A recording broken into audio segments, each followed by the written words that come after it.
In 2014, Egypt's former Minister of Antiquities and famous archaeologist Zahi Hawass faced accusations of stealing artifacts from his own country. Among the most curious items allegedly taken were ancient copper wires discovered in the Great Pyramid of Khufu. This discovery is puzzling. After all, copper wires should not have existed in an era before electricity.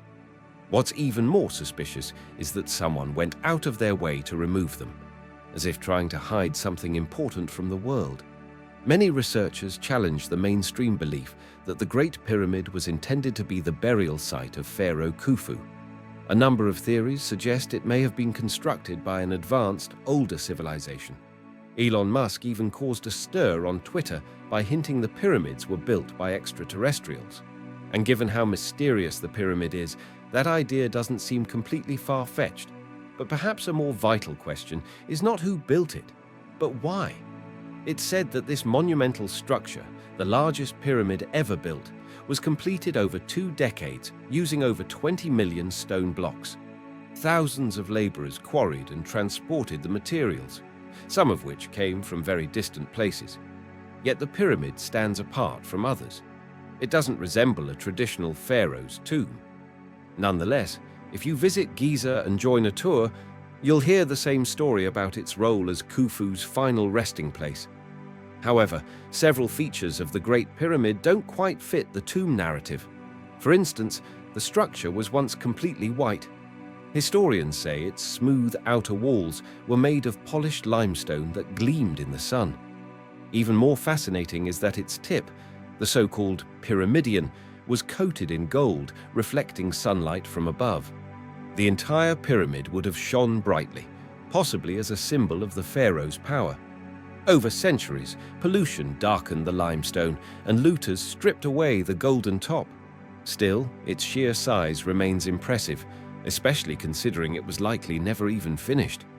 Today it stands at about 130 meters tall, slightly lower than its original 139 meters.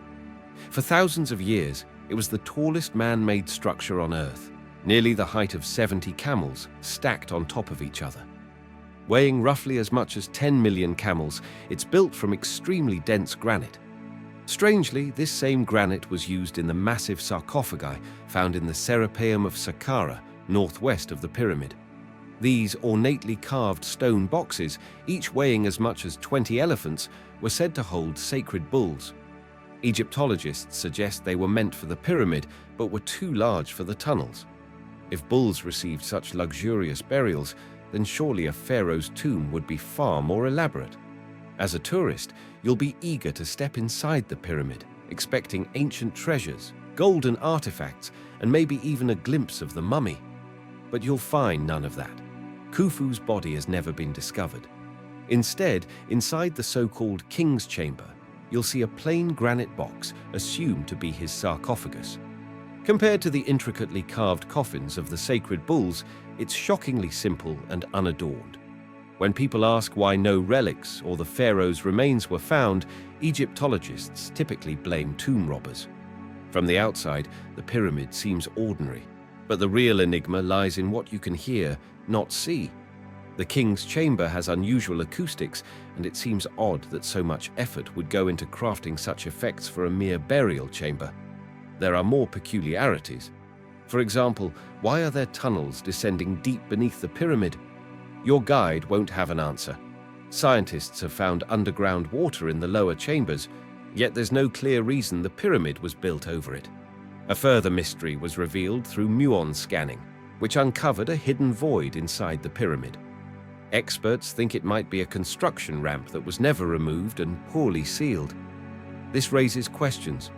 If the pyramid took 20 years to complete, why does it have unfinished sections? Egyptologists brush off anomalies as accidents or attribute missing artifacts to theft. But what if something is being concealed? What if the Great Pyramid of Khufu was never intended to be a tomb? Take the outer limestone casing, smooth and reflective. Maybe it wasn't just decorative, but functional, designed to shield the interior from sunlight. Inside, it's built from dolomite and granite, not because those materials were readily available, they weren't, but because they're special. Granite, rich in quartz and trace metals, is piezoelectric. It can generate electricity when compressed. Dolomite boosts electrical conductivity. The golden pyramidion may have focused energy skyward, and beneath the pyramid flow underground rivers, a natural power source. This has led some independent thinkers to propose a controversial theory. The pyramid wasn't a tomb. It was a colossal ancient power plant built to harness and distribute wireless electricity.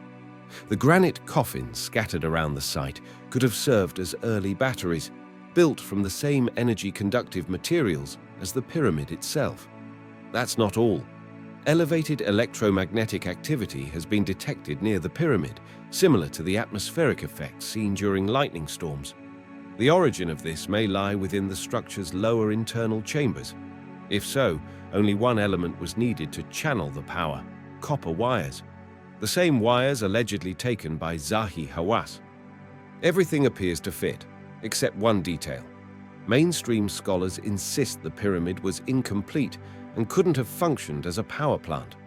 But could they be wrong? Engineer Christopher Dunn observed cracks in the chamber ceilings and proposed that an internal explosion might have occurred. Though initially dismissed, even some Egyptologists now entertain the idea of a massive event, perhaps an earthquake, having damaged the pyramid. Oddly, the lowest chamber, nearest to a quake's epicenter, is untouched. Yet the king's chamber shows warped walls and widening floor gaps, signs of explosive force. The granite sarcophagus even changed color, perhaps due to extreme heat. This points to a possible energy surge that may have overloaded the system. Scientists have also speculated that the chamber's acoustics could have been used to transmit energy over long distances, much like an opera singer breaking glass with sound waves. In theory, such vibrations could send energy through solid matter across vast distances. And it's not a new concept. Nikola Tesla, the brilliant Serbian-American inventor, believed the planet itself could function as a massive generator with the North and South poles as terminals. Though mocked in 1905, Tesla pushed forward, looking to the electrically charged ionosphere as a source of limitless energy. He began building the Wardenclyffe Tower, a kind of electromagnetic pyramid. Notably, Tesla admired the Great Pyramid of Khufu.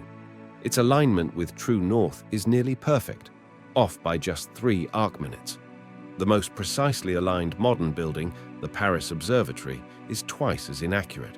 That's remarkable considering ancient Egyptians lacked compasses. But what's even more astonishing is this. If you scale the pyramid's height to its base perimeter, the ratio is 1 to 43,200. The same ratio that, when applied, equals Earth's polar radius. This level of accuracy suggests intention, not coincidence. Some speculate the pyramid resonates at 8.1 Hz, the same frequency Tesla believed the Earth emitted. He chose the location for his energy station using similar principles, factoring in the Earth's orbit, equator, and underground water flows. He found the ideal site in Colorado Springs and started building. As with Khufu's pyramid, Tesla's tower used copper wires and a metal coil at the top to generate a magnetic field. Power wasn't transferred via wires. It moved through waves, like today's wireless signals. Essentially, Tesla was trying to use the earth and sky as a giant electrical transformer. If the Great Pyramid was designed to do the same, then one final question remains. Where was the electricity supposed to go?